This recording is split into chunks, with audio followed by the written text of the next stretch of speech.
Le père Donald Zagoré, prêtre catholique de la Société des Missions, SMA, est très remonté contre la situation qui prévaut au Mali. Il déplore des institutions africaines corrompues. L'Afrique des institutions corrompues est en train d'étrangler l'Afrique des peuples dignes et libres. C'est dommage, mais le constat est là. Les peuples ont aspiré à la mise sur pied d'institutions qui les aideraient à harmoniser le vivre ensemble, mais hélas, ces institutions sont devenues des golems. Elles se retournent contre leur propre peuple, les asphyxient et les tuent. Ce qui devait être un simple instrument de service est devenu un instrument d'asservissement et de destruction.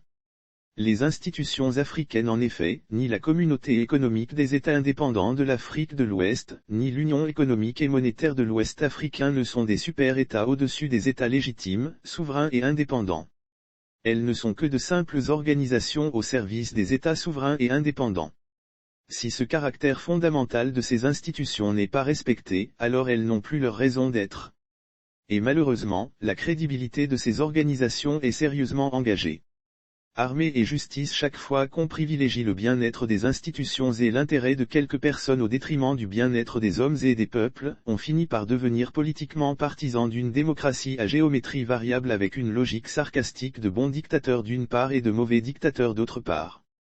Lire sur le même sujet sanctions contre le Mali, Alpha Blondy s'invite au débat, ce qu'il dit au président de la Communauté économique des États indépendants de l'Afrique de l'Ouest c'est donc pourquoi, il sera politiquement juste qu'un civil utilise l'armée, la justice pour prendre en otage un peuple en violant sa constitution, mais politiquement condamnable qu'un militaire fasse un coup d'État pour la défense de l'intégrité de sa nation. Dans ce tohu-bohu politique, que nous ne perdions jamais de vue que nous, peuples africains, ne sommes pas une race exceptionnelle et que nous sommes aussi capables de démocratie comme tous les autres peuples de cette planète.